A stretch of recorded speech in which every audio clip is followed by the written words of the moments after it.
ചേറു വരില്ലല്ലേ? ഇല്ല, അപ്പൻ ചത്തുപോയി. ഓഹോ, എത്ര നാളായി? കുറെ നാളായി. അപ്പൻ ചാവുമ്പോ ഞാൻ നാട്ടിലുണ്ടായിരുന്നില്ല. അപ്പൊ ഓരോരോ നാട്ടിലും ഇങ്ങനെ പോയി തങ്ങുമല്ലേ? ഇങ്ങനെ ഒരു നാട്ടിൽ താമസിക്കാൻ പോകുന്നത് ആദ്യ. ആ, അപ്പനും ഞാനും തമ്മിൽ ചേരില്ല. അതുകൊണ്ട് അപ്പനുള്ളപ്പോ വീട്ടിൽ പോകാറില്ല. പിന്നെ എവിടെ പോവും? ഓരോ സ്ഥലത്തൊക്കെ ഇങ്ങനെ ചുറ്റും. ഹായ്. എഴുത്ത്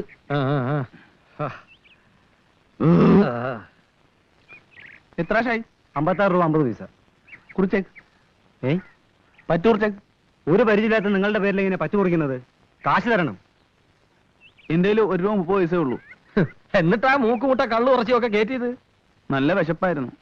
നേരം വെളുത്തിട്ട് ഒന്നും കഴിച്ചിട്ടില്ല. ഒരു കാര്യം ചെയ്, ആ പള്ളിയിൽ അച്ഛന്റെ പേര് കുറിച്ചേക്ക്, അല്ലെങ്കിൽ മുതലാളിയുടെ പേര് കുറിക്കും. അച്ഛൻ നിങ്ങളുടെ ആരാ? എഴുത്ത്. പോകൃത്തിനും പറയരുത്. പള്ളിയിലത്തിന്റെ പേരിലാണ് ഷാപ്പിൽ നിന്ന് കള്ളു കുടിച്ചിട്ട് പോകുന്നത്. മര്യാദ കാശ് കൊടുറാ, അല്ലെങ്കിൽ തോക്ക് കൊടുത്തിട്ട് പോടാ. തോക്ക് ഞാൻ തരില്ല, വേണേ കൈസർ ഇവിടെ വന്നോട്ടെ. കെട്ടിക്കാർക്ക് 5 രൂപ പാല് കിട്ടില്ലേ? ഞാൻ പൈസ എടുത്തിട്ട് പോയിക്കോടാ. അയാൾ കാശ് കൊണ്ട് തരും. ഇനിയിപ്പോ ഇവിടെ താമസിക്കാൻ പോവല്ലേ? എന്നാ നിങ്ങൾ തരണം. എനിക്ക് വൈകിട്ട് കണക്ക് കൊടുക്കേണ്ടതാ. കുഞ്ഞിൻ ചേട്ടാ, നിങ്ങളൊക്കെ കൂടി ഒന്ന് പറ. കുഞ്ഞിച്ച തല്ലൊന്നും വേണ്ട പാവത്തിന്. നിനക്കെന്നെ ശരിക്കും മനസ്സിലായില്ല എന്ന് തോന്നുന്നു. കുഞ്ഞച്ചൻ എന്ന് പറഞ്ഞാൽ കോഴിക്കോട്ട് അങ്ങാടിയിലെ ചുരുളി പരമ്പ് വരെ വരയ്ക്കൂടാ.